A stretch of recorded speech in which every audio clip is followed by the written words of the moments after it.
আমার শাশুড়ি মার কাছে শোনা একটা গল্প, একটা ঘটনা, সত্যি ঘটনা আপনাদের সাথে শেয়ার করছি। তখন মার বিয়ে হয়নি, 1950 সালের কিছু আগে। মারা সুন্দরবনের আমডাঙায় থাকতেন। তা মার বাবা অনেক দিন আগেই মারা গেছেন ছোটোবেলায়।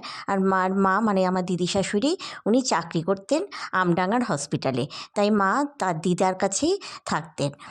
তো এরকম মারা তখন কি গ্রামে গ্রামে এরকম আপনাদের যাত্রাপালা হতো। হ্যাঁ, আর যাত্রাটা শুরু হতো খুব একটু তাড়াতাড়ি 5:30 6টা নাগাদ, আর শেষ হয়ে যেত 7:30 নাগাদ।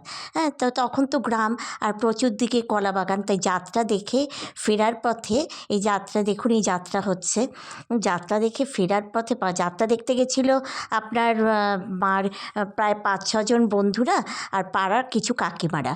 তো যাত্রা থেকে ফেরার পথে একজন বন্ধু আর কি হঠাৎ করে তা অজ্ঞান হয়ে যাওয়াতে কাছাকাছি কোনো বাড়িও ছিল না। তখন তো সব দরমার বাড়ি।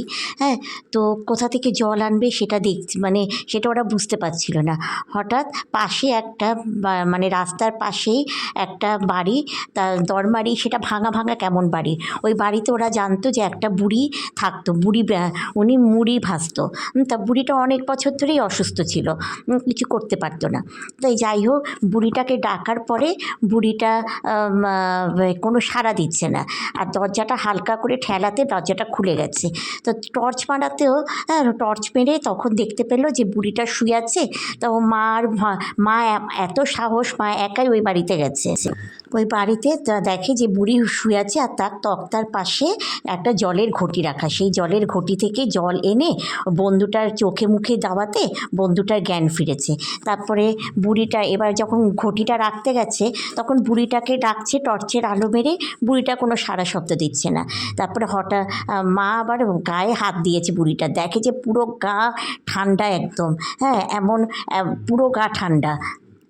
মার জানি তখন কীরকম মনে হলো, মা পুরো শরীরটা দেখছে, পুরো শরীর একদম ঠান্ডা। তখন মা গিয়ে পাশাপাশি কাকিমাদের ডেকেছে।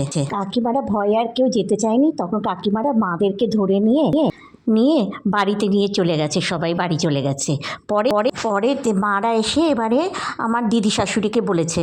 হ্যাঁ, তো দিদি শাশুড়ি বলছে যখন ঠান্ডা দেখতে তখন তো উনি মারা গেছেন, উনি অনেক দিন ধরে অসুস্থ ছিল, হসপিটাল থেকে ওনাকে ছুটি দিয়ে বাড়িতে দিয়ে দিয়েছে।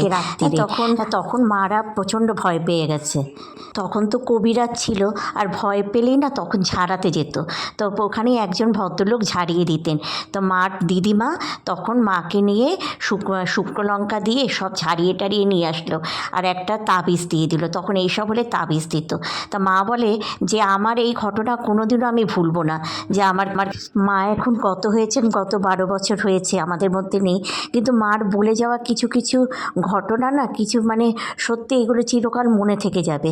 যে আর মা প্রচণ্ড সাহসী, বলে আমার সাহস থেকেও সেদিনে আমি ভীতু হয়ে গেছিলাম।